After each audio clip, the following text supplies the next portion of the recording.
Tu te réveilles ce matin avec ce poids invisible sur la poitrine. Ce poids que les autres ne voient pas. Ce poids que tu ne sais même plus comment nommer. Est-ce que c'est la peur? Est-ce que c'est l'inquiétude? Est-ce que c'est ce sentiment étrange que les choses sont en train de t'échapper, que la vie avance trop vite, que tu tiens tout à bout de bras depuis trop longtemps et que tes bras commencent à trembler? Tu regardes autour de toi. Tu vois des gens qui semblent avancer facilement. Tu vois des familles qui semblent stables. Tu vois des vies qui semblent construites. Et toi, tu es là, debout dans ton silence, en train de te demander pourquoi Dieu ne répond pas encore. Pourquoi les cieux semblent fermés sur ta situation précise. Pourquoi tu pries depuis des mois, parfois depuis des années, et que tu as l'impression que tes prières montent et reviennent sans réponse. Mais écoute-moi bien, parce que ce que je vais te dire aujourd'hui va changer la façon dont tu perçois ta situation. Ce que je vais te révéler aujourd'hui depuis la parole de Dieu va déposer une paix dans ton cœur que le monde ne peut ni donner ni retirer. Tu n'es pas abandonné, tu n'es pas oublié, tu n'es pas maudit, tu es élu. Et le Dieu des élus, le Dieu qui t'a choisi avant la fondation du monde, ce Dieu-là soutient ta vie en ce moment même. Pendant que tu regardes cette vidéo, pendant que tu traverses cette saison difficile, pendant que tu attends. Si tu es nouveau ici, abonne-toi maintenant et active la cloche. Cet espace a été créé pour toi, pour ceux qui se sentent différents, pour ceux qui se sentent à part, pour ceux qui ne trouvent pas leur place dans le monde, mais qui sentent profondément que Dieu les appelle à s'élever, à approfondir leur relation avec lui. Tu es vu, tu es connu, tu es choisi. Alors reste jusqu'à la fin, parce que ce message est pour toi, et pour toi seul. Le piège de l'inquiétude chez les élus. Parlons d'abord du piège.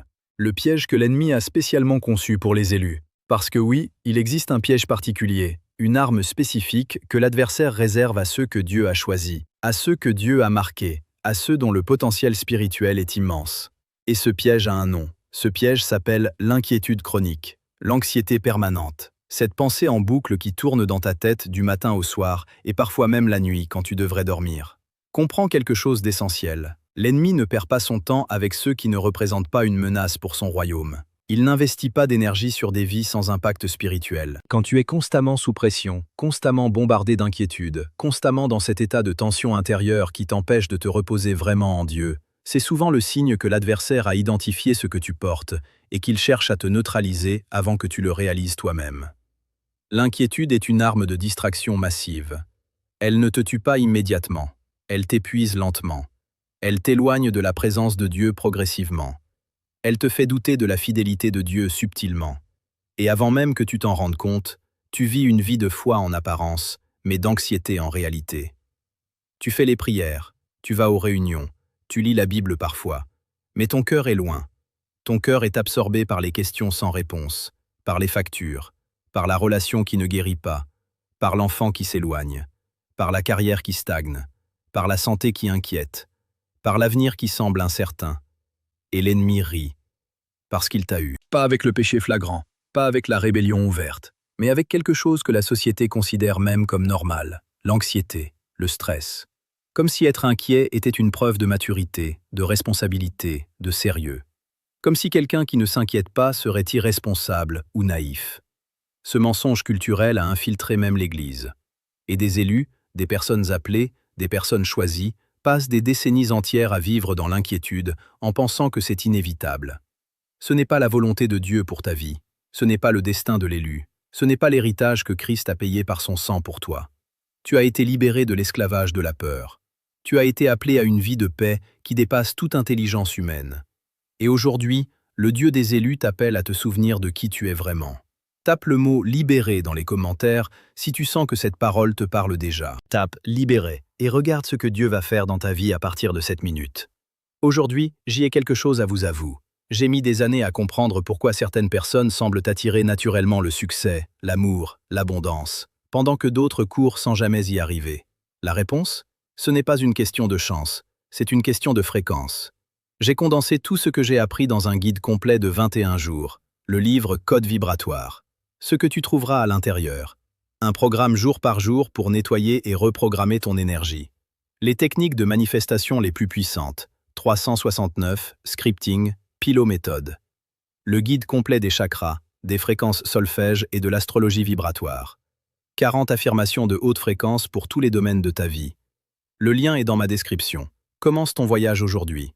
Si tu lis encore ceci, c'est que quelque chose en toi cherche à changer. Mon livre Code vibratoire est là pour t'accompagner pendant 21 jours. Pas avec de la pensée positive en surface, mais avec une vraie reprogrammation en profondeur. Conçu pour ceux qui savent qu'ils méritent mieux et veulent enfin le prouver à l'univers. Télécharge-le dès aujourd'hui via le lien en description. Ce n'est pas ce que tu fais qui définit ce que tu attires, c'est ce que tu émets.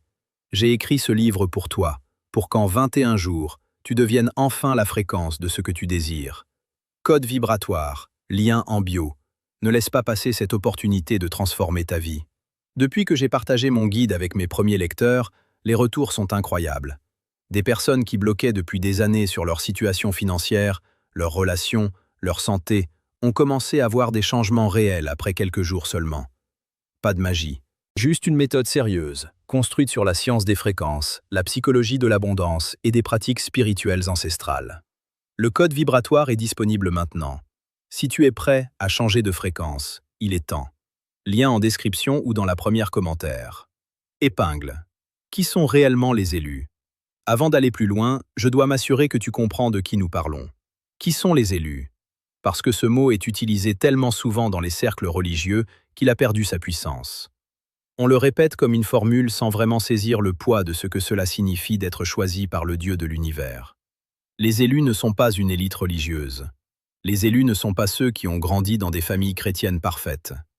Les élus ne sont pas ceux qui n'ont jamais traversé la douleur, le doute ou l'échec. Les élus, c'est toi. C'est toi qui regardes cette vidéo en ce moment. C'est toi qui te sens différent depuis toujours, sans vraiment pouvoir expliquer pourquoi. C'est toi qui ressens cet appel profond vers quelque chose de plus grand, quelque chose de plus élevé, quelque chose que ce monde ne peut pas te donner. C'est toi qui, même dans tes moments les plus sombres, n'as jamais pu vraiment tourner le dos à Dieu, parce qu'il y a en toi quelque chose qui appartient à lui, et qui le sait. L'apôtre Paul écrit dans Éphésiens chapitre 1 verset 4, ces mots extraordinaires. Il nous a élus en lui avant la fondation du monde, avant que le monde existe, avant que tu naisses, avant que tes parents se rencontrent, avant que ton pays existe, avant que le temps lui-même commence. Dieu t'avait déjà vu, Dieu t'avait déjà choisi, Dieu t'avait déjà désigné pour une vie de gloire, de grâce et de témoignage. Pense à ce que cela signifie concrètement. L'inquiétude, dans la vie d'un élu, est une contradiction fondamentale. C'est comme un roi couronné qui mendie dans la rue. C'est comme un héritier légitime qui vit comme un orphelin. Tu portes un héritage royal spirituel, et tu te comportes comme si personne ne s'occupait de toi. Tu portes la promesse d'un Dieu qui ne ment jamais, et tu agis comme si ces promesses ne te concernaient pas. Les élus ont été choisis pour quoi? Pour être saints et irrépréhensibles devant lui dans l'amour. Pour être adoptés comme fils et filles. Pour être objet de sa grâce. Pour la louange de sa gloire. Pas pour vivre dans la terreur. Pas pour passer leur nuit à trembler. Pas pour porter des charges que Dieu n'a jamais placées sur leurs épaules. Et je sais ce que tu penses. Tu penses, c'est facile à dire, mais ma situation est réelle. Mes problèmes sont concrets. Mon compte bancaire est concret. Ma maladie est concrète. Ma souffrance est concrète. Et tu as raison. Ta douleur est réelle. Tes défis sont réels. Mais le Dieu qui te soutient est infiniment plus réel que tout ce que tu traverses. Et c'est exactement ce que nous allons explorer ensemble dans cette vidéo. Commente le mot « élu » ou « élu » maintenant. Affirme ton identité. Parce que quand tu proclames qui tu es devant Dieu, quelque chose se déplace dans les cieux. Ce que signifie « Dieu soutient ta vie en ce moment même ». Voici maintenant la révélation centrale de ce message. Et je veux que tu l'absorbes lentement. Je veux que tu la laisses descendre de ta tête jusqu'à ton cœur, parce que la compréhension intellectuelle ne suffit pas. Il faut que cette vérité devienne une expérience vivante en toi. Dieu soutient ta vie en ce moment même. Pas hier, pas demain, en ce moment même. Pendant que tu regardes cette vidéo, pendant que tu portes cette inquiétude, pendant que tu attends cette réponse, pendant que tu traverses cette période que tu ne comprends pas encore. Que signifie que Dieu soutient ta vie? Cela signifie que chaque battement de ton cœur est entre ses mains, que l'air que tu inspires en ce moment est un cadeau de sa grâce, que ta capacité à penser, à voir, à entendre, à ressentir, tout cela est soutenu activement par la puissance de Dieu à chaque fraction de seconde. Tu n'existes pas par hasard. Tu ne continues pas à exister par habitude cosmique. Tu existes parce que Dieu décide activement, à chaque moment, de maintenir ta vie. Et s'il fait cela, S'il prend soin de ton existence même jusque dans ses détails les plus fondamentaux, penses-tu vraiment qu'il va abandonner ta situation financière? Penses-tu vraiment qu'il va oublier ta famille? Penses-tu vraiment qu'il va ignorer ton cri? Jésus lui-même l'a dit dans Matthieu chapitre 6. Il dit « Ne vous inquiétez pas pour votre vie, de ce que vous mangerez ou de ce que vous boirez, ni pour votre corps, de quoi vous serez vêtus. La vie n'est-elle pas plus que la nourriture, et le corps plus que le vêtement? Regardez les oiseaux du ciel.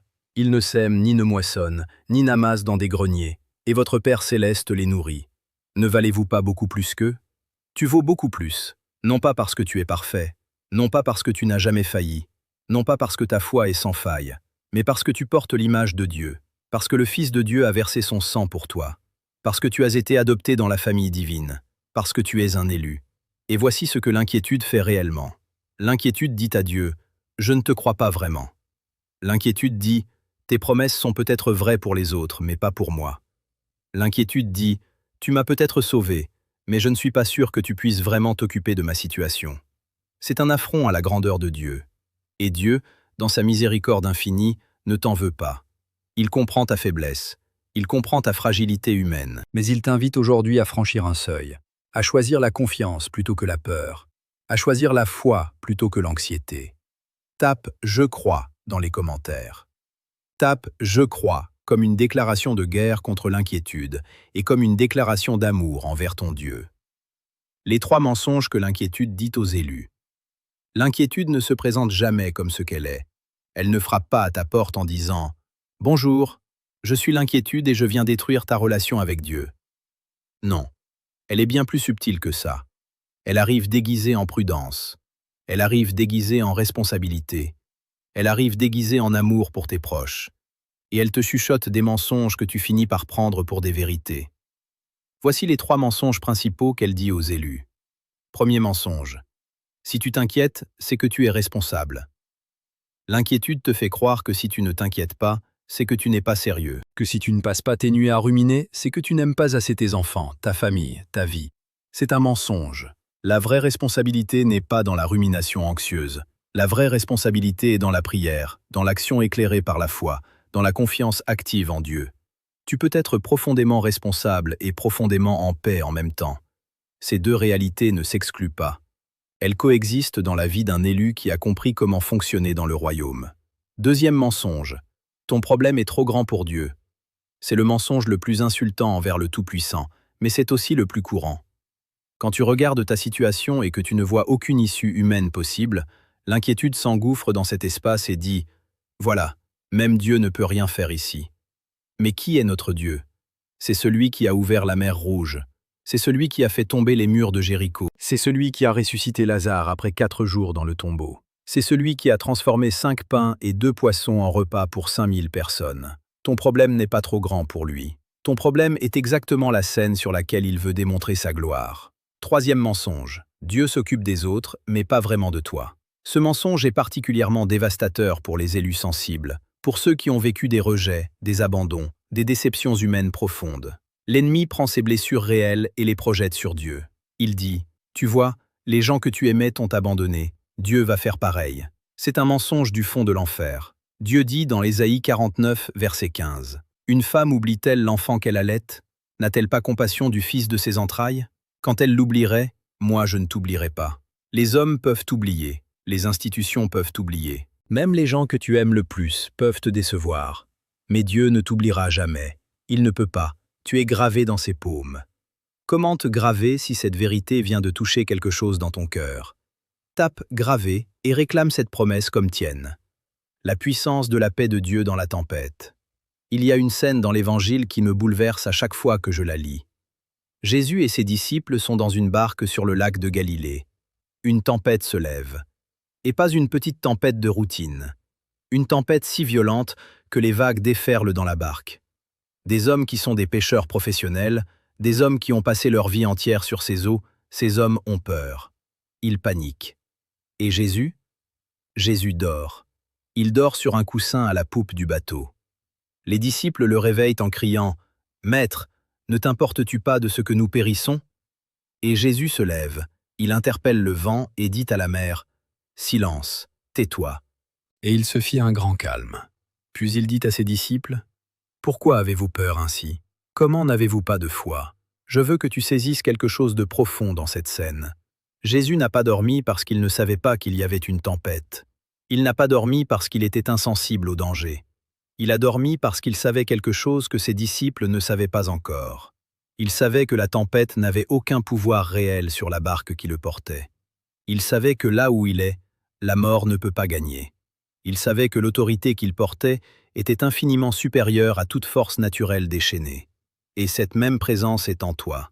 Si tu es en Christ, si tu es un élu, cette même paix qui permettait à Jésus de dormir dans la tempête est disponible pour toi.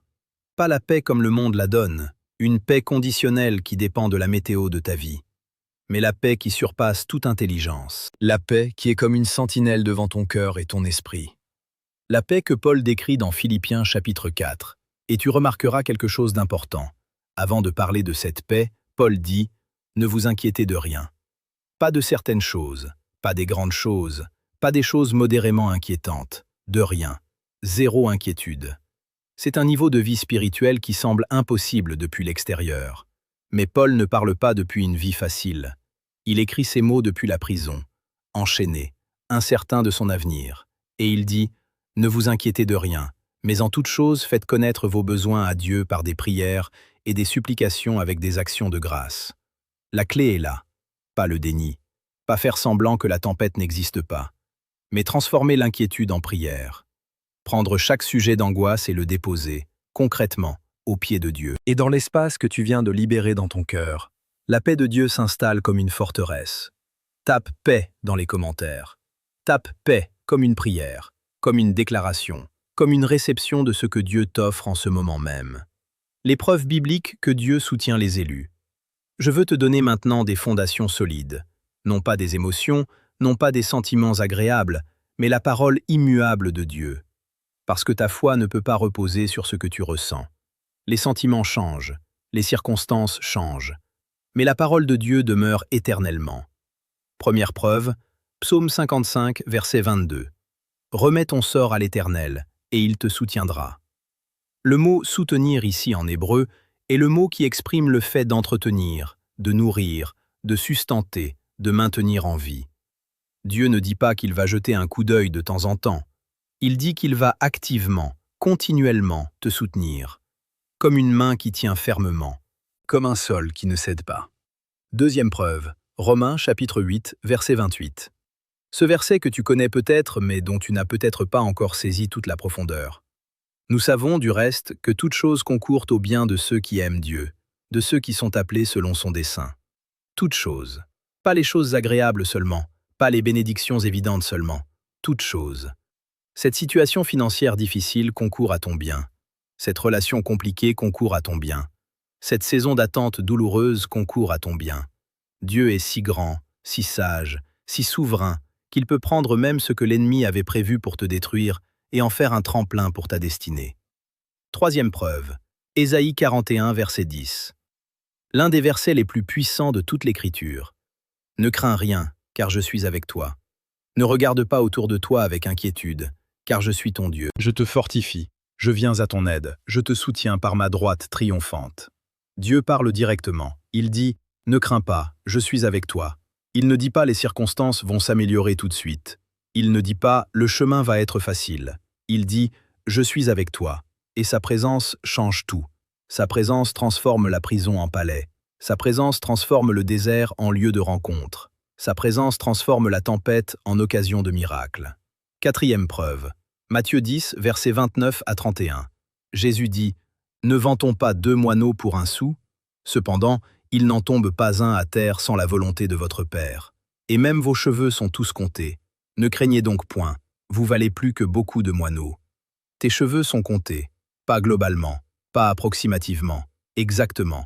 Dieu connaît le nombre précis de cheveux sur ta tête. Si ce niveau de détail est dans son attention, crois-tu vraiment qu'il va négliger les vrais enjeux de ta vie? Ces promesses ne sont pas des métaphores poétiques pour te faire sentir bien. Ce sont des engagements contractuels du Dieu de l'univers envers ses élus, envers toi. Tape « Je reçois » dans les commentaires. Reçois ces promesses comme miennes, comme tiennes. Dis « Je reçois ». Comment arrêter concrètement de s'inquiéter? Je sais ce que certains d'entre vous pensent en ce moment. D'accord, tout ce que tu dis est beau. Mais comment on fait concrètement? Comment on arrête de s'inquiéter? Est-ce qu'il suffit de lire des versets et l'inquiétude disparaît? Non, ce n'est pas magique. C'est un processus. C'est une discipline spirituelle. C'est une transformation progressive du cœur et de l'esprit. Et voici comment cela fonctionne concrètement dans la vie quotidienne d'un élu. Première pratique, l'acte de dépôt. Chaque matin, avant de faire quoi que ce soit, prends un moment intentionnel pour déposer chaque sujet d'inquiétude aux pieds de Dieu. Ne dis pas une prière générale vague. Sois précis. Dis, Seigneur, je te confie cette situation financière précise. Je te confie cette relation qui m'inquiète. Je te confie cette décision que je dois prendre. Je lâche prise et je te donne le contrôle. Et puis, toute la journée, chaque fois que l'inquiétude revient, rappelle-toi. Je l'ai déjà déposé. Ce n'est plus sur moi, c'est sur lui. Deuxième pratique, la déclaration des promesses. Prends un carnet ou ton téléphone et écris 10 promesses de Dieu qui concernent directement tes situations d'inquiétude. Ésaïe 41, 10, Psaume 55, 22, Romains 8, 28, Philippiens 4, 6, 7. Et lis-les à voix haute chaque jour. Pourquoi à voix haute? Parce que la foi vient de ce qu'on entend. Quand tu proclames la parole, tu l'entends, et elle construit ta foi. Et elle fait aussi autre chose. Elle proclame dans le monde spirituel la vérité de Dieu et repousse les forces qui cherchent à t'écraser sous l'anxiété.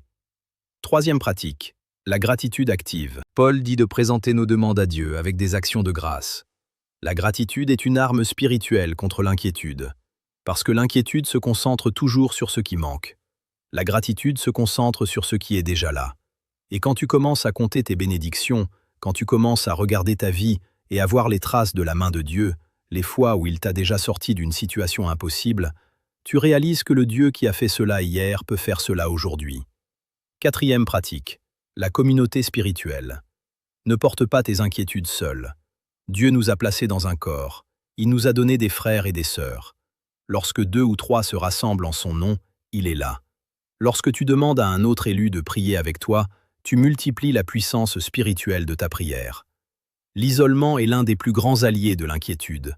La communion est l'un de ses plus grands ennemis. Cinquième pratique, apprendre à distinguer vigilance et inquiétude. Dieu ne te demande pas de fermer les yeux sur la réalité. Il ne te demande pas de ne pas planifier, ne pas agir, ne pas être sage. Il te demande de faire tout cela depuis un lieu de paix et non depuis un lieu de peur. La différence entre la vigilance saine et l'inquiétude toxique, c'est la source depuis laquelle tu opères. Vigilance.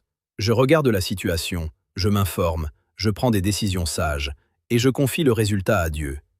Inquiétude. Je regarde la situation, je rumine, je catastrophise, je suis paralysé, et je n'arrive plus à entendre Dieu. Tape « Je pratique » dans les commentaires si tu t'engages à mettre en place au moins une de ces pratiques dès demain matin. Ce que Dieu est en train de faire dans cette saison. Je veux maintenant te parler de cette saison que tu traverses, parce que je crois que beaucoup d'entre vous sont dans une saison que vous ne comprenez pas. Une saison où les prières semblent sans réponse. Une saison où vous avez l'impression de reculer plutôt que d'avancer. Une saison où les promesses de Dieu semblent lointaines et abstraites, pendant que les problèmes sont proches et concrets. Laisse-moi te dire ce que Dieu est souvent en train de faire dans ces saisons-là, parce que le silence de Dieu n'est pas l'absence de Dieu. L'attente imposée par Dieu n'est pas un abandon de Dieu. C'est souvent la saison la plus intense de son travail dans ta vie. Il opère en profondeur, il travaille les fondations, il prépare ce que ta version actuelle ne pourrait pas porter.